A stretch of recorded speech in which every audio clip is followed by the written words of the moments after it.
Welcome to మన savings ideas. ఎవరైతే మన ఛానల్ చూస్తూ ఫైనాన్షియల్గా సెటిల్ అవ్వాలనుకుంటున్నారో మీరు ఆ గోల్ని వీలైనంత త్వరగా అచీవ్ చేయాలని నేను మనస్ఫూర్తిగా కోరుకుంటున్నాను.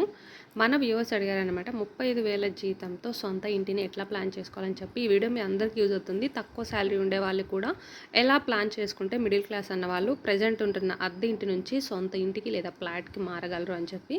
సో 35,000 జీతంతో 35 లక్షల సొంత ఫ్లాట్ని ఎలా సొంతం చేసుకోవాలి, దానికోసం మనం ఎలా సేవింగ్స్ ప్లాన్ చేసుకొని అది కూడా ఒక 2 ఇయర్స్ లోపే ఎలా అయితే మనము అద్దెంటి నుంచి సొంత ఇంట్లోకి వెళ్ళిపోవాలన్నది అయితే చూద్దాం. అందుకంటే ముందు మన ఛానల్ ఇంకెవరైనా సబ్స్క్రైబ్ చేస్తే కనుక, మీకు వీడియోస్ నచ్చుతున్నాయంటే కనుక please like, share, subscribe and comment.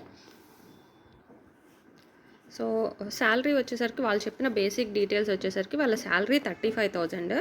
అందులో వాళ్ళు ఉంటున్న రెంట్ అనేసరికి 7,000, ఈఎంఐస్ 12,000. ఆ ఈఎంఐస్ వచ్చేసరికి బైక్ అండ్ గోల్డ్ స్కీమ్ కడుతున్నారు అండ్ అలాగే పొదుపు అన్నారు. మేబీ మనీ అందులోని కలిపి పొదుపు చేస్తున్నారేమో. 12,000 అండ్ గ్రాసరీస్ అండ్ వెజిటేబుల్స్కి 3,000 అవుతున్నాయి. ఇంకా అదర్ ఎక్స్పెన్సెస్ మిగిలిన ఖర్చులు 5,000 అంట. సో వాళ్ళు చెప్పిన అన్ని ఖర్చులు ఇవి మొత్తం కౌంట్ చేస్తే 27,000 వచ్చింది. సో అంటే వాళ్ళకి వస్తున్న 35,000 నుంచి 27,000 పోతే మంత్కి 8,000 అయితే మిగులుతున్నాయి. సో ఈ మిగులుతున్న 8,000తో మనం ఇప్పుడు ఎట్లా ప్లాన్ చేసుకుంటే హౌస్ అన్నది తీసుకోవచ్చు అన్నది చూద్దాము. నేనైతే 2 ఇయర్స్ లోపు ఎలా ప్లాన్ చేసుకోవాలన్నది చెప్తున్నాను. ఎందుకంటే ప్రజెంట్ రేట్లు పెరిగిపోతున్నాయి కాబట్టి మనం ఎక్కువ ల్యాక్ చేసే కొద్దీ, ఎక్కువ టైం పెంచుకుంటా పోయే కొద్దీ ఆబ్వియస్గా 30 లక్షలు అన్నది 35 అవుతుంది. 35 కాస్త 40 అయిపోతుంది. కాబట్టి నేను ఒక 2 ఇయర్స్ లోపే ఎలా ప్లాన్ చేసుకోవచ్చు అన్నది చెప్తున్నాను. అయితే మనకి ఇక్కడ 3 వేస్ ఉన్నాయి. మనము ఇల్లనే కాదు, గోల్డ్ అని ఏదైనా కొనాలి అంటే మనకు వస్తున్న శాలరీలో మన ఖర్చులు ఎంత ఉండాలి, మనం వేటి మీద ఎంత పెడుతున్నాం అన్నది మనకు ఒక ఐడియా ఉండాలి. సో డబ్బు అయితే కావాల్సిందే ఏది కొనాలన్నా. కాబట్టి ఆ డబ్బు మనకి 2 వేస్లో వస్తుంది. ఎయిదర్ మన ఈ ఖర్చులు తగ్గించి డబ్బులు సేవింగ్స్ చేయడం, ఆ సేవింగ్స్ చేసిన డబ్బుల్ని ఇన్వెస్ట్ చేయడం, అదొక వే. రెండోది, ఆల్రెడీ ఉంటున్న మన శాలరీని ఇంకొంచెం అదర్ సోర్స్ ఆఫ్ ఇన్కమ్ ఎత్తుకొని ఇన్కమ్ జనరేట్ చేసుకోవడం. 3 ఇంకొంచెం తెలివిగా ఆలోచించి థర్డ్ వేలో అన్నది అది కూడా యాడ్ అయింది అంటే ఇంకొంచెం మనం త్వరగా అయితే మన గోల్ని రీచ్ అవుతాము. సో ఈ 3 అన్నది ఏంటో చెప్తాము. ప్రెజెంట్ వచ్చేసరికి ఒక 2 ఇయర్స్లో సేవింగ్స్ ప్లాన్ మనం ఎట్లా చేసుకోవాలి. సో బడ్జెట్ వచ్చేసరికి ఫస్ట్ మనము ఎంత ఖర్చు పెట్టగలము ఒక అపార్ట్మెంట్ మీద అన్నది చూసుకుందాము. నేను అనుకోవడము, మనకు వస్తున్న శాలరీ 35,000 కాబట్టి 35 lakhs నుంచి 45 lakhs లోపు ఉండే ఒక ప్లాట్ అయితే కరెక్ట్గా ఉంటుందని చెప్పి. ఎప్పుడైనా సరే మనకుంటున్న బడ్జెట్ని పట్టే మనము ప్లాట్ అయినా కానీ ఇంకేదైనా కానీ ప్లాన్ చేసుకోవాలి ఫస్ట్. అంతేకాని మన సోర్స్ ఆఫ్ ఇన్కమ్ తక్కువ ఉండి మనం అంతకంటే ఎక్కువ రోజు కోరుకోకూడదంటే అనట్లేదు. బట్ ఫస్ట్ ఎప్పుడు కూడా చిన్నగా స్టార్ట్ చేసి పెద్దగా ఎదగడానికి స్టార్ట్ చేయాలి. ఒకేసారి 10th స్టెప్ ఎక్కేయకూడదు కదా, 1 by 1 వెళ్ళాలి. కాబట్టి సో మనం ఒక 35 lakhs to 45 lakhsలో ప్లాన్ చేసుకుంటే బాగుంటుందని చెప్పి. కొంతమందికి అనిపించవచ్చు 35 లక్షల్లో ఇప్పుడు ఎక్కడ ప్లాట్లు ఉన్నాయి అని అడిగే వాళ్ళు ఉంటారు. డెఫినెట్గా ఉన్నాయి, అంతకంటే తక్కువవి కూడా దొరికే ఉన్నాయన్నమాట. వస్తున్న శాలరీని బట్టి, ఖర్చులు, రెంట్, వీటన్నిటిని బట్టి మరీ పెద్ద సిటీల్లో ఉండట్లేదని నేను అనుకుంటున్నాను. కాబట్టి ఇన్ కేస్ ఉంటున్న వాళ్ళైనా ఇప్పుడు మనము లైక్ ఈ విజయవాడ సరౌండింగ్స్, గుంటూరు సరౌండింగ్స్, ఈ సరౌండింగ్స్లో అయితే ఆబ్వియస్గా 35 lakhs ఉన్నాయి. అండ్ నేను మీకు ఏదైతే చెప్తున్నానో ఈ ప్లాన్ ఆబ్వియస్గా తెలిసిన వాళ్ళు ఫాలో అయ్యిందే నేను మీకు కొంచెం జనరలైజ్ చేసి చెప్తున్నాను అనమాట. కాబట్టి మినిమం ఒక 35 లక్షల ప్లాట్ అయితే చూసుకుంటే బెటర్ అనుకుంటున్నాను. తర్వాత ఇంటీరియర్స్ ఖర్చు వేరే ఉంటుంది, అది ఎలా అన్నది చెప్తాను. సో దీనిలో సేవింగ్స్ ప్లాన్ వచ్చేసరికి ఆల్రెడీ మన శాలరీ ఇంత, శాలరీలో ఖర్చులన్నీ పోయి 8,000 మిగులుతుంది. 8,000 ప్లస్ నేను ఎప్పుడూ చెప్పేదే, మనం బడ్జెట్ వేసుకున్న తర్వాత మనం ఎంత ఖర్చులు చేయగలుగుతున్నామో దానికంటే తక్కువ ఖర్చులు ఎట్లా చేయగలం అంటే వీటిలో ఎక్కడ తగ్గించగలము అని చూసుకోవాలి. కాబట్టి ఈ మొత్తం 27,000 ఖర్చుల్ని మీరు 25,000గా చేయగలిగితే బాగుండిద్ది. అంటే ఇంకొక 2,000 మీ ఖర్చులు తగ్గించుకొని ఆ 2,000 కూడా ఈ మిగులుతున్న 8,000లో కనుక యాడ్ చేయగలరారు అంటే మీరు మంత్కి 10,000 సేవింగ్స్ చేయగలుగుతారు. ఆ 2,000 అన్నది మీరు రెంట్లో తగ్గించుకోవచ్చు. అంటే ఒక 5,000 ఉన్న రెంట్కి మారవచ్చు, లేదా 6,000 రెంట్కి మారి 1,000 ఇక్కడ సేవ్ చేసుకోవచ్చు. లేదా ఈఎంఐస్లో బైక్, గోల్డ్ కూడా మంచి ఇన్వెస్ట్మెంటే కాబట్టి ఈ గోల్డ్ అన్నది కూడా మీరు తర్వాత ఇంటి కోసం యూస్ చేసుకోవచ్చు. ఇంకా పొదుపు అంటున్నారు కాబట్టి ఆ పొదుపు మనీని కూడా మీరు ఈ ఇంటి దాని మీద పెట్టుకోవచ్చు. అంటే ఇక్కడ ఒక 1,000, 2,000 ఇక్కడ యాడ్ చేసుకోవచ్చు. అండ్ గ్రాసరీస్ అండ్ వెజ్జీస్ ఇంతకంటే తగ్గించలేమని అనుకుంటున్నాను. అండ్ ఈ అదర్ ఎక్స్పెన్సెస్ ఏంటో తెలీదు. సో ఆబ్వియస్గా ఇవి కూడా ఉండొచ్చు. కాబట్టి ఏదైనా కానీ ఈ 27,000లోంచి ఎక్కడ పాసిబుల్ ఉంటుంది అని చెప్పి మీరు డెఫినెట్గా ఒక బడ్జెట్ వేసుకున్నారు అంటే మీకు ఖచ్చితంగా తెలుస్తుంది. బడ్జెట్ లేకుండా వెళ్ళినప్పుడే మనకి ఖర్చులు అన్నవి తెలియవు. కాబట్టి సో, ఈ పొదుపు అమౌంట్‌నో లేదంటే రెంట్ తగ్గించుకొని ఎందుకంటే ప్రెజెంట్ ఇప్పుడు ఒక్క 2 ఇయర్స్ మీరు పెద్ద ఇంట్లో ఉంటుంటే కనుక ఒక్క 2 ఇయర్స్ చిన్నింటికి మారిపోతే తప్పు లేదని నా ఫీలింగ్. ఎందుకంటే సొంత ఇంటికి వెళ్ళడం కోసం అద్దింట్లో ఇప్పటి నుంచే పెద్ద పెద్ద ఇంట్లో ఉండాల్సిన అవసరం లేదు కదా! కాబట్టి ఒకవేళ ఇది డబుల్ బెడ్‌రూమ్ అంటే గనక సింగిల్ బెడ్‌రూమ్‌కి మారడం లేదంటే కొంచెం పెద్దదైంటే గనక కొంచెం వెతికారు అంటే చిన్న హౌస్ దొరకొచ్చు. ఇక్కడ తగ్గించుకోండి పాసిబుల్ అయితే. లేదు అంటే రిమైనింగ్ వాటిలో. సో, మొత్తం నేను సేవింగ్స్ అన్నది మీ సాలరీ 35,000 నుంచి 10,000 పర్ మంత్ మీరు సేవ్ చేయగలిగితే బావుంటది. ఆ కౌంట్ ప్రకారం మనం 1 ఇయర్ చూసాము అంటే మీరు 1,20,000 సేవ్ చేయగలుగుతారు. 2 ఇయర్స్‌కి 2,40,000 ఇంకొక 10,000 ఎలాగోలాగా 2 ఇయర్స్ ఎండ్‌లోపు అడ్జస్ట్ చేసుకున్నారంటే మీరు సేవ్ చేయగలిగేది 2,50,000. ఇంత మాత్రమే మీరు చేయగలరు అనుకుంటే ఈ 2,50,000 మీరు డౌన్ పేమెంట్ కట్టేసి నెక్స్ట్ ఈఎంఐకి అది ఎట్లా అన్నది కూడా చెప్తాను. లేదు అంటే కనుక ఇప్పుడే కాదు మా ప్రెజెంట్ మారుతున్న స్టైల్‌ని బట్టి ఒక్కసారి మనం బయటికెళ్ళాము అంటే రోజుకి ఒక్కసారి అడుగు బయట పెట్టామంటే రూ. 100 ఖర్చు అవ్వకుండా మళ్ళీ అడుగు తీసి అడుగు బయట పెట్టలేకపోతున్నాం అనమాట. అంత రేట్లు పెరిగిపోయాయి.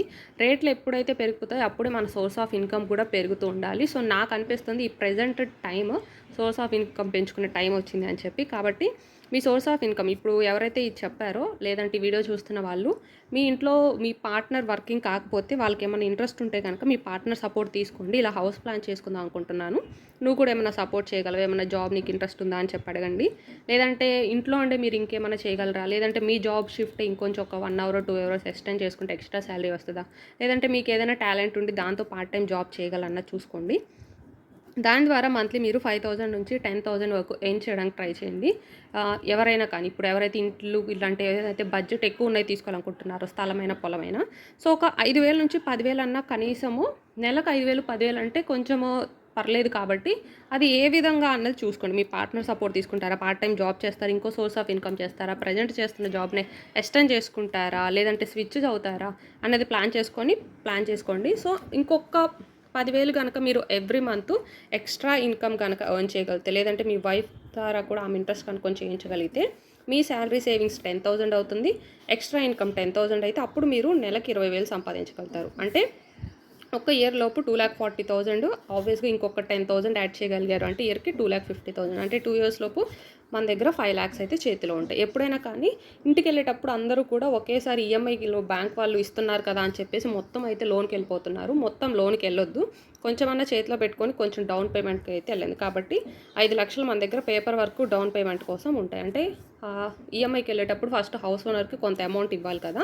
ఆ అమౌంట్‌ని మీరు రెడీ చేసి పెట్టుకున్న తర్వాత ఈఎంఐకి వెళ్ళిపోండి. మొత్తం కూడా అమౌంట్ ఎప్పుడు ఈఎంఐకి వెళ్ళకూడదు.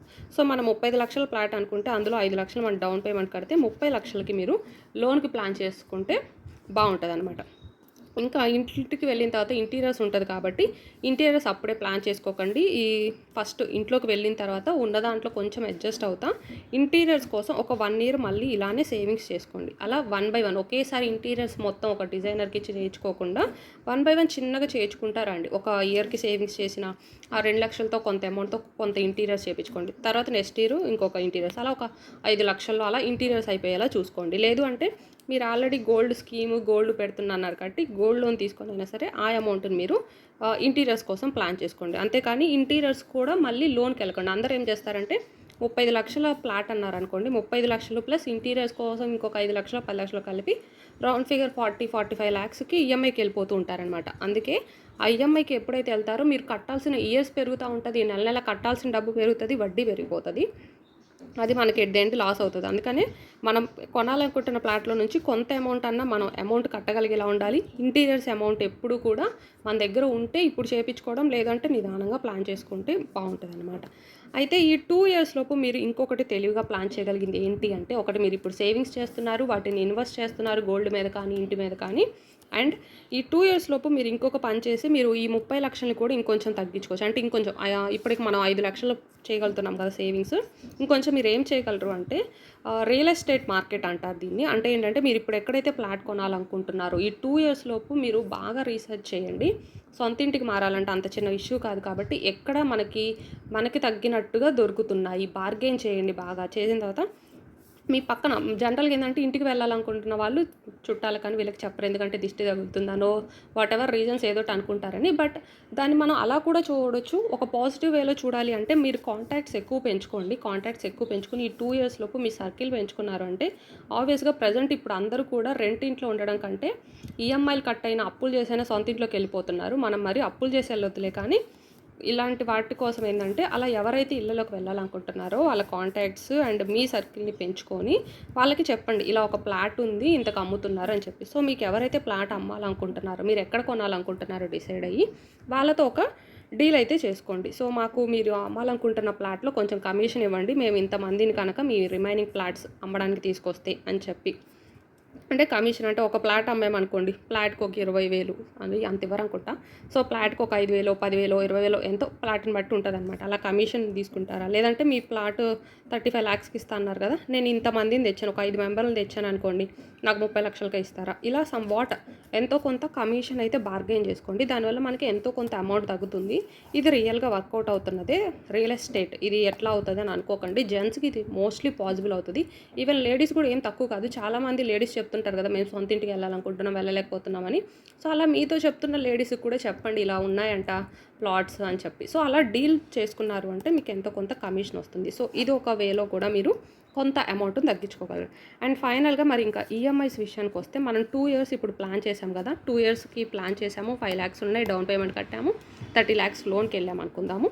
ఈ 2 ఇయర్స్ తర్వాత నుంచి మీరు ఏం చేయొచ్చు అంటే ఇంకా ఆల్రెడీ మీరు 7,000 రెంట్ కడుతున్నారు కాబట్టి ఆ 7,000 రెంట్ ప్లస్ మిగిలిన 8,000 సేవింగ్స్ ఉన్నాయి కదా, సో 15,000 ఉంటున్నాయి. ప్లస్ 10,000 ఎక్స్ట్రా ఇన్కమ్ కూడా జనరేట్ చేసుకున్నారు అంటే ఈ 25,000 అంటే సొంత ఇంటి కోసం ఈ 2 ఇయర్స్ మీరు ఏ 25,000 అయితే సేవ్ చేసుకుంటూ వచ్చారో 2 ఇయర్స్ తర్వాత నుంచి మీరు ఇదే 25,000ని ఎవ్రీ మంత్ ఈఎంఐగా ప్లాన్ చేసుకుంటారనమాట. అప్పుడు ఏంటంటే మనకి 8.5% ఇంట్రెస్ట్ చొప్పున మీరు వెళ్ళారు అంటే మీకు 21 ఇయర్స్ పడుతుంది అసలు ప్లస్ వడ్డీ ఈఎంఐలు కట్టడానికి. అదే 8% ఇంట్రెస్ట్ అయితే కనుక 20 ఇయర్స్, 9% ఇంట్రెస్ట్కి వెళ్ళారంటే 25 ఇయర్స్. కాబట్టి బ్యాంక్స్ అనేవి ఎక్కువ రీసెర్చ్ చేయండి, ఏ బ్యాంక్లో ఫెసిలిటీస్ ఉన్నాయి. సో మ్యాక్సిమం మీరు 8 నుంచి 8.5 ఇంట్రెస్ట్ వచ్చే మంచి రెప్యుటేటెడ్ ఉన్న బ్యాంక్స్ని చూస్ చేసుకోండి. ఇంకొకటి ఏంటి అంటే ఈ 20 ఇయర్స్లో ఆబ్వియస్గా కట్టడం కష్టమే కాబట్టి ఎప్పటికప్పుడు ఒక 2 ఇయర్స్ తర్వాత 2 ఇయర్స్ తర్వాత 3 ఇయర్స్ తర్వాత మీ ఇన్కమ్ మారుతూ ఉండొచ్చు. ఏదో ఒక ఫైనాన్షియల్ స్టేటస్ మీరు ఇంక్రీజ్ అయినప్పుడు మీరు నెక్స్ట్ ఇయర్ నుంచి ఇంకా ఎక్కువ కట్టగలరు అనుకోండి. అంటే ఒక 2 ఇయర్స్ 25,000 కట్టారు, ఒక 3 ఇయర్స్ తర్వాత 5 ఇయర్స్ తర్వాత మీకు ఒక జాబ్లో ప్రమోషన్ వచ్చింది, ఏదో ఒక లక్కీగా మీకు ఇంకా డబ్బులు ఎక్కువ వస్తున్నాయి అనుకోండి. అప్పుడు మీరు ప్రతి నెల నేను ఒక 35,000 కట్టగలను, 45,000 కట్టగలను ఈఎంఐ అనుకున్నారనుకోండి. అప్పుడు మీకు ఆ ఫెసిలిటీ ఉందా, ఆ బ్యాంక్ వాళ్ళు మీరు పెంచుకోవాలనుకుంటే కట్టగలరా అన్నవి కూడా చూస్ చేసుకోండి. నేను దీని రిలేటెడ్ ఆల్రెడీ వీడియో చేశాను, అది కూడా డిస్క్రిప్షన్లో ఇస్తాను. అండ్ ఈ కమిషన్ రిలేటెడ్ కూడా ఒక వీడియో ఉందన్నమాట, అది ఎట్లా వర్కౌట్ అవుతుందని డీటెయిల్ వీడియో చెప్పాను. సో ఆ 2 డిస్క్రిప్షన్లో ఇస్తాను. సో ఈ వీడియో అన్నది మీకు చాలామందికి యూజ్ అవుతుందని అనుకుంటున్నాను. సో అండ్ నిజంగానే ఇది రియల్ టైంలో వర్కౌట్ చేసిన వీడియోనే నేను మీకు చెప్పాను అనమాట. Thanks for watching.